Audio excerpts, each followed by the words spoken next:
this for a place in Bellator's second season middleweight tournament final. Alexander Shlemenko in the black trunks with the white trim. Jared Hess in the black trunks. Ready. Fight. The bell in round number one. Now Shlemenko insisted I didn't show everything I had against Matt Major.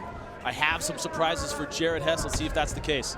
Shlemenko has won 13 of his last 14 pro MMA fights. Jimmy, his only loss over that span versus Jordan Radev, a fighter we had a number of times in M1. Radev wrestled at the international level for Bulgaria. That's not a good sign. His losses tend to be to grapplers. He was choked out by Ronaldo Jacare de Souza, who's an outstanding jiu-jitsu fighter. That loss, October of last year in Helsinki, Finland. Hess enters 10 victories, 1 loss, 1 draw. The only loss, what we mentioned earlier, versus Hector Lombard in last season's Bellator middleweight final. 4th round doctor stoppage. Those guys right now look like they have similar styles, hands very loose, looking to kick, looking to set things up. When we asked Jared Hess in the fighter meeting about the spinning back fist, Hess said, I hope Shlemenko throws a spinning back fist. If Shlemenko's smart, he won't do that. He'll stick to the simpler punches and kicks. You see what Shlemenko's doing now. He's backing off, trying to get Hess to commit. The drive and the double-legged takedown by Jared Hess. No surprise there. Hess, an Oklahoma State high school wrestling champion and NCAA Division II Wrestling All-American at Central Oklahoma University. Shlemenko talks often before his quarterfinal round bouts and before this semifinal round bout about feeling that he represents pure strikers in MMA. Well, this is not where a pure striker wants to be, on his hip. Well, it's not good in MMA to be a pure anything. Have to be so well-rounded, have to know your opponent's game. Let's see if he's picked up enough grappling to survive on the ground with Jared Hess. Looks like Jared has a twister. That is a twister by Jared Hess. Don't know if he knows it or how to use it. Well, that's a very tough submission if you can get it.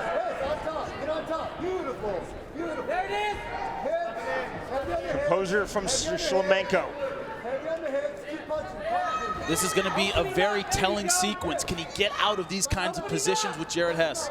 Shlemenko looks composed, but Hess looks in control. Half Nelson really there by Hess. Now, I was really impressed in his first round fight. Jared Hess against another grappler, Ryan McGivern. His wrestling and his jiu-jitsu looked very dominant against a guy who's very experienced on the mat in Ryan McGivern. Shlemenko, by his own admission, not that experienced on the ground. Shlemenko wants to get to his feet. He does not want to play the ground game, that's clear. Hess with the elbow strikes to the body. Now we call these hooks in jiu-jitsu, the right leg being in, we call those hooks. In wrestling, they call it a leg ride. Anyone who's had a lot of wrestling experience knows how to use this position very effectively.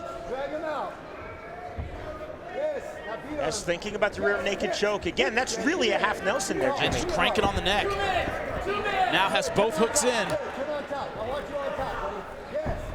One hook in, lost the other. Shlemenko playing defense with his right leg. And there's the rear naked choke just in front of us, and we can see that's over the mouth. It doesn't look deep enough from here, Sean.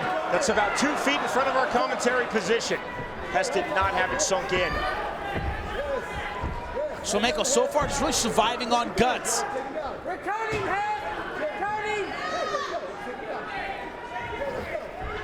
Hess in a good position to throw knees here. That knee, though, didn't find its way through. And such great body control by Jared Hess. Knee to the thigh by Jared Hess. You saw Jared Hess look up at the ceiling. It usually means your opponent's going for a ride, but he didn't go for it. He's keeping tight around the waist, though. Good waist cinch. Hess almost in a position for a belly-to-back suplex. Couldn't find it there. Looks like he's trying to set up maybe the Joe Warren special, picking him up, dropping him right on his back. Shlemenko, though, trying to get his center of gravity low. That's going for the single leg. Wide base by the Russian Alexander Shlemenko, and he's taken down. And Hess just tenacious with that takedown. You know, that combination makes a great wrestler. Explosive and yet tenacious. You don't give your opponent any space when you get close to him. Hess early over the back. Shlemenko back to his feet, spinning back fist. Spinning back kick.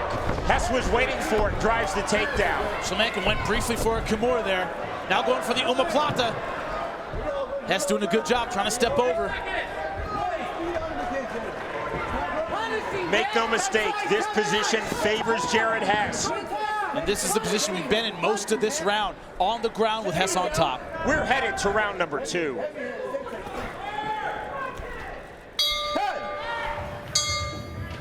You see here from the end of that round, that spinning back fist and then a spinning back kick. Jared Hess catching that, taking him right to the ground.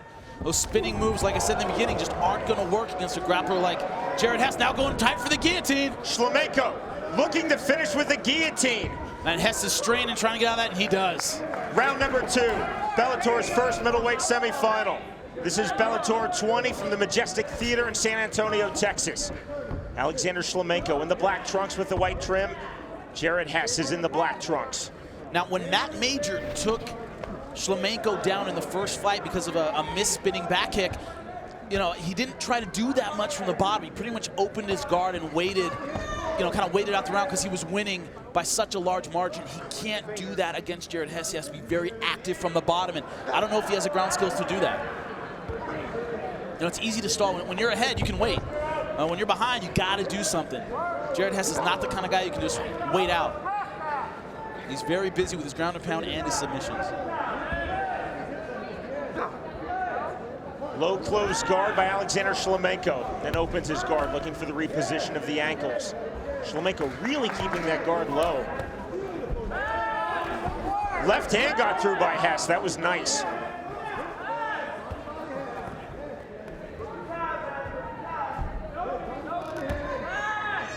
Shlemenko so used to playing offense on his feet, playing defense on the ground.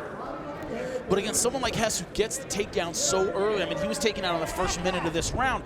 You can't play defense on the bottom for 4 minutes and expect to win a fight.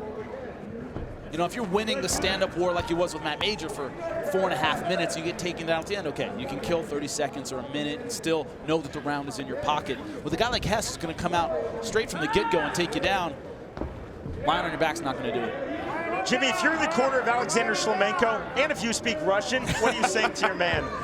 You got to move. You have one of two options. Either go hard for the submission if you have the skills to do that, and I don't know if Shlemenko does, or create space with your legs, push off on his hips, try and get the space to work back to your feet. Now going for the triangle, but Hess trying to angle out. Shlemenko has the triangle locked in, and probably looking to finish with a triangle is Alexander Shlemenko, the pure striker. Wow, he's holding on to the head. Now looks like he's going for the armbar. Hess trying to step over to relieve that pressure. And his legs are open. Hess is out of trouble. Good escape there by Jared Hess. That draws a big ovation from the fans here at the Majestic Theater in San Antonio.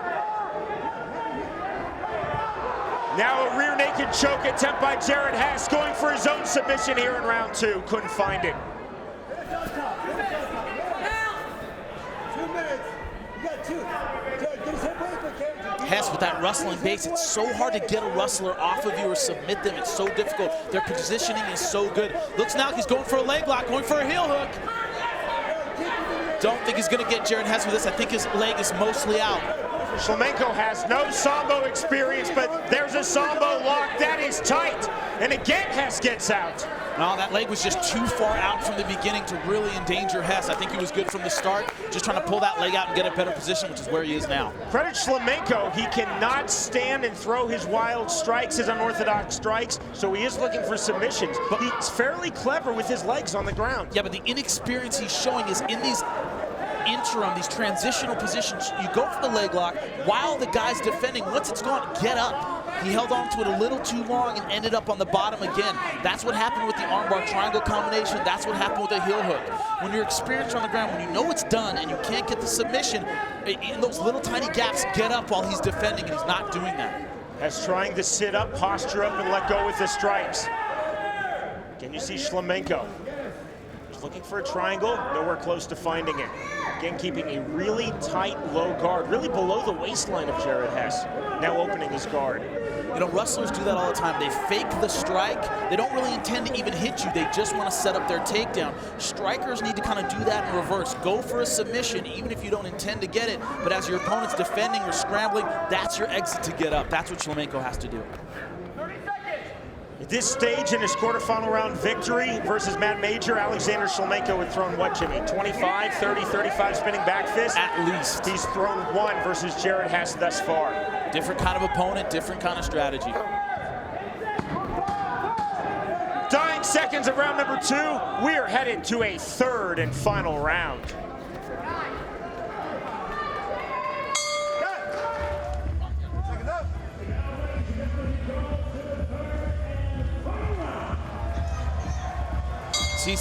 We see some submissions from that second round. The guillotine at the outset, Hess able to pull his head out. Then the triangle, Shlemenko just not angling the right way, not pulling it tight enough. And also that heel hook attempt, Hess managing to roll out. But every time at the end, he ends up on top again. That's been the story of the first 2 rounds. Third and final round. This our first Bellator middleweight tournament semifinal. Alexander Shlemenko is in the black trunks with the white trim. Jared Hess, the losing finalist last year in Bellator's inaugural middleweight tournament, is in the black trunks. 3 judges scoring cage side for the state of Texas. Jimmy, you have the unofficial card. Well, I have to give it 2 rounds to none for Jared Hess. Great control, great posture, has been on top, and has been aggressive with his strikes and his submissions. 2 rounds to none for Jared Hess. How much credence do you give to those submission attempts by Shlemenko in round 2? They were good, but they were brief. You know, if he had maybe spent more time on the feet, land. Oh, good knee! Huge knee! Wow! Caught Hess, and Hess is in trouble. Man, I think he might have been out and just woke back up. We'll have to see. That was a beautiful knee by Shlemenko. Bobbing and weaving from his knees, there is Jared Hess. That was almost surreal.